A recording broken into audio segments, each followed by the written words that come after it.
మిత్రులందరికీ నమస్కారం. మెయిన్గా నోబెల్ బహుమతుల విజేతలు 2024కు సంబంధించి, అదేవిధంగా నోబెల్ బహుమతులకు సంబంధించి కొన్ని ముఖ్యమైన పాయింట్స్ అయితే క్విక్ రివిజన్ కింద కంప్లీట్ చేద్దాం. ప్రతి ఒక్కరు కూడా వీడియోని పూర్తిగా చూడండి, చాలా ఇంపార్టెంట్ ఇది. నోబెల్ బహుమతి అనేది ఆల్ఫ్రెడ్ నోబెల్ స్వీడన్ సంస్థ స్థాపించిన ప్రతిష్టాత్మక అంతర్జాతీయ అవార్డుల సమితి. ఇది వివిధ రంగాల్లో మానవాళి కృషిని గుర్తించేందుకు వీటిని అయితే ప్రదానం చేస్తారు. మెయిన్గా మనకి ఎన్ని రంగాల్లో నోబెల్ బహుమతులు ఇస్తారంటే, 1 భౌతిక శాస్త్రం, 2 రసాయన శాస్త్రం, 3 శరీర ధర్మశాస్త్రం లేదా వైద్య శాస్త్రం, 4 సాహిత్యం, 5 అర్థశాస్త్రం, 6 శాంతి. ఓకే, నోబెల్ బహుమతులు అనేవి ఈ రంగాల్లో కృషి చేసిన వారికి ప్రదానం చేయడం జరుగుతుంది. ఇక్కడ మెయిన్ పాయింట్ ఏంటంటే, నోబెల్ బహుమతులని ఎప్పుడు ప్రదానం చేస్తారని చెప్పేసి అడిగే అవకాశం ఉంటుంది. ప్రతి సంవత్సరం డిసెంబర్ 10న జరుపుకునే నోబెల్ దినోత్సవం లేదా ఆల్ఫ్రెడ్ నోబెల్ వర్ధంతిని గుర్తు చేసుకుంటుంది మరియు గ్రహీతలకు అవార్డులు అయితే ప్రదానం చేయడం జరుగుతుంది. డేట్ గుర్తుపెట్టుకోండి, December 10 Nobel prize day, December 10 అని చెప్పేసి గుర్తుపెట్టుకోండి. ఇక మనకి మెయిన్గా ప్రశ్న అనేది ఏ విధంగా అడిగే అవకాశం ఉంటుందంటే, భారతదేశంలో ఇప్పటి వరకు ఎంతమంది నోబెల్ బహుమతులు స్వీకరించారు? 12 మంది. మరణానంతరం అవార్డుల విషయానికి వచ్చినట్లయితే, నోబెల్ బహుమతిని మరణానంతరం ఇవ్వలేం, కానీ 1974 నుంచి ప్రకటన తర్వాత నామినీ మరణిస్తే వారు ఇప్పటికీ అవార్డు అనేది అందుకోవచ్చు. ఇక మనకి మెయిన్ పాయింట్ల గురించి మాత్రమే డిస్కస్ చేద్దాం. అతి చిన్న వయస్సులో నోబెల్ బహుమతి ఎవరు పొందారనే విషయానికి వచ్చినట్లయితే, యువ గ్రహీత వచ్చేసరికి మలాలా యూసఫ్జై 2014 17 సంవత్సరాల వయస్సులోనే నోబెల్ శాంతి బహుమతిని గెలుచుకున్నారు. అతి పిన్న వయస్కురాలుగా నోబెల్ బహుమతిని గ్రహించిన మహిళలో ఈమె మలాలా అనేవారు చాలా ప్రాముఖ్యం పొందారు. నెక్స్ట్ వచ్చేసరికి అతిపెద్ద వయస్సులో, బాగా పెద్ద వయస్సులో నోబెల్ బహుమతి పొందిన వారి విషయానికి వచ్చినట్లయితే, 2019 సంవత్సరంలో కెమిస్ట్రీ గ్రహీత జాన్ బి గుడెనఫ్ 97 సంవత్సరాల వయసులో నోబెల్ బహుమతిని అందుకున్నారు. 97 సంవత్సరాలు. తద్వారా ఆయన నోబెల్ బహుమతి గ్రహించిన అతిపెద్ద వయస్కుల్లో ఉన్నారు. ఓకే, ఇవి మనకి మెయిన్గా అతిపెద్ద వయస్సులో నోబెల్ బహుమతి పొందినవారు, అతి చిన్న వయస్సులో నోబెల్ బహుమతి పొందినవారు. 2 సార్లు ఈ గౌరవాన్ని అందుకున్న వాళ్ళు వచ్చేసరికి మేరీ క్యూరీ 2 సార్లు నోబెల్ బహుమతిని అందుకున్నారు. ఈమె ఏకైక 2 సార్లు నోబెల్ బహుమతి అందుకున్న మహిళ.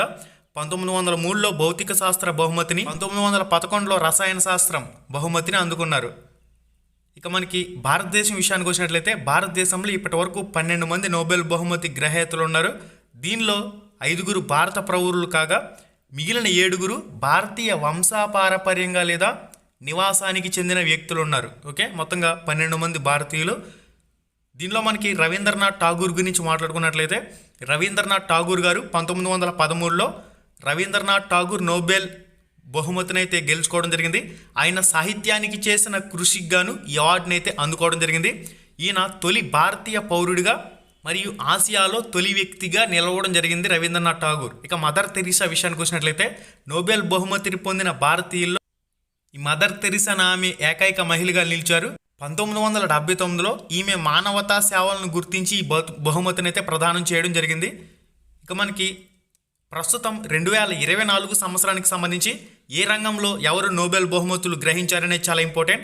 వైద్య శాస్త్రంలో నోబెల్ బహుమతి 2024 గ్రహీతలు వచ్చేసరికి విక్టర్ ఆంబ్రోస్ యుఎస్ఏ దేశానికి చెందిన వ్యక్తి, గ్యారీ రూకున్ యుఎస్ఏ దేశానికి చెందిన వ్యక్తి. ఇక నెక్స్ట్ మనకి భౌతిక శాస్త్రంలో నోబెల్ బహుమతి పొందిన 2024 విజేతలు వచ్చేసరికి జాన్ హాఫ్ఫీల్డ్ యుఎస్ఏ దేశానికి చెందిన వ్యక్తి. నెక్స్ట్ రెండవ వ్యక్తి వచ్చేసరికి జియోఫ్రీ హింటన్ ఇతను కూడా కెనడా దేశానికి చెందిన వ్యక్తి. వీళ్ళిద్దరికీ కూడా భౌతిక శాస్త్రంలో నోబెల్ బహుమతులు అయితే లభించే 2024 సంవత్సరానికి గాను. నెక్స్ట్ మనకి రసాయన శాస్త్రం 2024లో నోబెల్ బహుమతి గ్రహీతలు వచ్చేసరికి డేవిడ్ బ్యాకన్ యుఎస్ఏ దేశానికి చెందిన వ్యక్తి. నెక్స్ట్ రెండవ వ్యక్తి వచ్చేసరికి డెమిస్ అసాబీస్ మరియు జాన్ జంపర్, వీరు యుఎస్ఏ దేశానికి సంబంధించిన వారు. ఇవి మనకి మెయిన్గా రసాయన శాస్త్రానికి సంబంధించిన నోబెల్ బహుమతి పొందిన ముఖ్యమైన వ్యక్తులకు సంబంధించి 3 వివరాలు. నెక్స్ట్ ఇక 2024లో అర్థశాస్త్రంలో నోబెల్ బహుమతి పొందిన వాళ్ళు వచ్చేసరికి డారన్ అసెమోగ్లు యుఎస్ఏ దేశానికి సంబంధించి, నెక్స్ట్ సైమన్ జాన్సన్ అమెరికా దేశానికి సంబంధించి, జేమ్స్ రాబిన్సన్ యుఎస్ఏ దేశానికి సంబంధించి అర్థశాస్త్రంలో నోబెల్ బహుమతి పొందిన ముఖ్యమైన వారు. మనకి నెక్స్ట్ వచ్చేసరికి సాహిత్య రంగంలో 2024లో నోబెల్ శాంతి బహుమతి పొందిన వారు వచ్చేసరికి హాంకాంగ్, దక్షిణ కొరియాకి సంబంధించిన వ్యక్తి హాంకాంగ్. ఓకే, నెక్స్ట్ ఫైనల్గా శాంతి రంగంలో నోబెల్ శాంతి బహుమతి గ్రహీత 2024కు సంబంధించి నిహోన్ హిడాంక్యో, జపాన్ దేశానికి సంబంధించిన వ్యక్తి నిహాన్ హిడాంక్యో, నోబెల్ శాంతి బహుమతి 2024. ఇవి మనకి మెయిన్గా నోబెల్ బహుమతుల గ్రహీతలకు సంబంధించిన ముఖ్యమైన అంశాలు. కేంద్ర ప్రభుత్వ అంశాలకు సంబంధించి ఇవి కూడా తరువుగా అడుగుతూ ఉన్న డిఎస్సిలో అగ్నివీర్ పథకం రక్షణ మంత్రిత్వ శాఖకు సంబంధించింది, అగ్నిపథ్ రక్షణ శాఖకు సంబంధించిందని చెప్పేసి గుర్తుపెట్టుకోండి.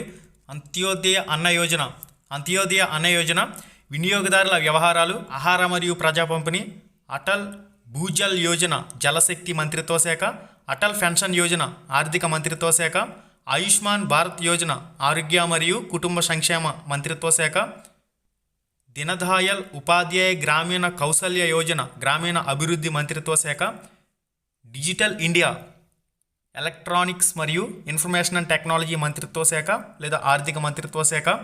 నెక్స్ట్ మహిళా సమ్మన్ సేవింగ్స్ సర్టిఫికేట్ ఆర్థిక మంత్రిత్వ శాఖ. నెక్స్ట్ మిషన్ కోవిడ్ సురక్ష, ఇది సైన్స్ అండ్ టెక్నాలజీ మంత్రిత్వ శాఖ. మిషన్ కర్మయోగి సిబ్బంది ప్రజా ఫిర్యాదులు మరియు పెన్షన్ల మంత్రిత్వ శాఖ, చాలా ఇంపార్టెంట్. నెక్స్ట్ మిషన్ సాగర్ విదేశాంగ మంత్రిత్వ శాఖ. నిర్యత్ రిన్ వికాస్ యోజన పథకం వాణిజ్య మరియు పరిశ్రమల అభివృద్ధి, వాణిజ్య మరియు పరిశ్రమల మంత్రిత్వ శాఖ. ప్రధానమంత్రి ఆదర్శ గ్రామ యోజన గ్రామీణ అభివృద్ధి మంత్రిత్వ శాఖ. పిఎం అన్నదాత ఆయ్ సంరక్ష అభియాన్ వ్యవసాయం మరియు రైతు సంక్షేమ మంత్రిత్వ శాఖ. నెక్స్ట్ ప్రధానమంత్రి ఆవాస్ యోజన గ్రామీణ అభివృద్ధి మంత్రిత్వ శాఖ, ఇది ఆల్రెడీ అడిగేశాడు బిట్ అనేది. ప్రధానమంత్రి ఆవాస్ యోజన పట్టణ గృహ నిర్మాణం మరియు పట్టణ వ్యవహారాల మంత్రిత్వ శాఖ. నెక్స్ట్ ప్రధానమంత్రి సఫల్ బీమా యోజన బహుళ రకానికి సంబంధించి. నెక్స్ట్ ప్రధానమంత్రి గ్రామ సడక్ యోజన గ్రామీణ అభివృద్ధి మంత్రిత్వ శాఖకు సంబంధించి. ప్రధానమంత్రి ఇన్నోవేటింగ్ లెర్నింగ్ ప్రోగ్రామ్ విద్యా మంత్రిత్వ శాఖకు సంబంధించి. ప్రధానమంత్రి జన్ధన్ యోజన ప్రధానమంత్రి జన్ధన్ యోజన ఆర్థిక మంత్రిత్వ శాఖకు సంబంధించి. ప్రధానమంత్రి జీవన్ జ్యోతి బీమా యోజన ఆర్థిక మంత్రిత్వ శాఖకు సంబంధించి. ప్రధానమంత్రి కౌశల్ వికాస్ యోజన నైతికాభివృద్ధి మరియు వ్యవస్థాపికత మంత్రిత్వ శాఖకు సంబంధించి. ప్రధానమంత్రి కిసాన్ సమ్మాన్ నిధి దీనికి సంబంధించి ఆర్థిక మంత్రిత్వ శాఖ. నెక్స్ట్ ప్రధానమంత్రి కృషి సించాయ్ యోజన బహుళ కారకానికి సంబంధించి. నెక్స్ట్ ప్రధానమంత్రి మాతృత్వ వందన యోజన మహిళా మరియు శిశు అభివృద్ధి మంత్రిత్వ శాఖకు సంబంధించి. ప్రధానమంత్రి మత్స్య సంపద యోజన మత్స్య పశుసంవర్ధక మరియు పాడి పరిశ్రమల మంత్రిత్వ శాఖ. ప్రధానమంత్రి ముద్ర యోజన ఆర్థిక మంత్రిత్వ శాఖ.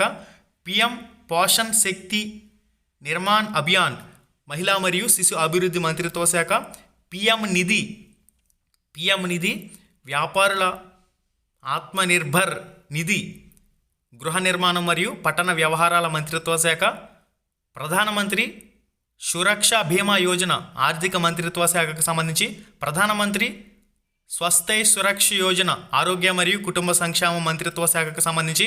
ప్రధానమంత్రి ఉజ్వల్ యోజన పెట్రోలియం మరియు సహజ వాయువు మంత్రిత్వ శాఖ. ప్రధానమంత్రి వయోవందన యోజన ఆర్థిక మంత్రిత్వ శాఖకు సంబంధించి. సహకార్ మిత్ర పథకం వ్యవసాయం మరియు రైతు సంక్షేమ మంత్రిత్వ శాఖకు సంబంధించి. సంసద్ ఆదర్శ్ గ్రామ్ యోజన గ్రామీణ అభివృద్ధి మంత్రిత్వ శాఖకు సంబంధించి. కౌమార బాలికల కోసం పథకం మహిళా మరియు శిశు అభివృద్ధి మంత్రిత్వ శాఖకు సంబంధించి. సెర్బ్ పవర్ పథకం సైన్స్ అండ్ టెక్నాలజీ మంత్రిత్వ శాఖ. స్మార్ట్ సిటీ మిషన్ గృహ నిర్మాణం మరియు పట్టణ వ్యవహారాల మంత్రిత్వ శాఖ. స్టాండ్ ఆఫ్ ఇండియా ఆర్థిక మంత్రిత్వ శాఖ సామాజిక న్యాయం మరియు సాధికారత మంత్రిత్వ శాఖకు సంబంధించి. సుకన్య సమృద్ధి యోజన మహిళా మరియు శిశు అభివృద్ధి మంత్రిత్వ శాఖకు సంబంధించి. నెక్స్ట్ మనకి సుస్థిర ప్రత్యామ్నాయం SATAT పథకం అనేది పెట్రోలియం మరియు సహజ వాయువుల మంత్రిత్వ శాఖకు సంబంధించి. నెక్స్ట్ స్వామిత్వ యోజన పంచాయతీరాజ్ మంత్రిత్వ శాఖ. స్వచ్ఛ భారత్ అభియాన్ తాగునీరు మరియు పారిశుద్ధ్యం మంత్రిత్వ శాఖ. గృహ నిర్మాణం మరియు పట్టణ వ్యవహారాల మంత్రిత్వ శాఖ. నెక్స్ట్ ఉన్నత్ జీవన్ బై అందరికీ అందుబాటులో ధరలు LEDలు మరియు ఉపకరణాలు విద్యుత్ మంత్రిత్వ శాఖకు సంబంధించింది. చూసారు కదా, ఇవన్నీ కూడా అడుగుతూ ఉన్నాడు. ఈ వీడియో మీకు చాలా బాగా ఉపయోగపడుతుందని చెప్పేసి నేను అనుకుంటున్నాను. ఇంకా ఎవరైతే మన ఛానల్కి సబ్స్క్రైబ్ అవ్వలేదు, సబ్స్క్రైబ్ బటన్ పక్కనే ఉండే గంట సింబల్ యాక్టివేట్ చేసుకోండి. ఫర్దర్గా మరిన్ని ఇంపార్టెంట్ క్లాసెస్ కోసం ఒకసారి మన ఛానల్లో లైవ్ ఎగ్జామ్స్ కూడా ఉన్నాయి, అవి కూడా మీ ప్రిపరేషన్లోకి బాగా ఉపయోగించుకోండి.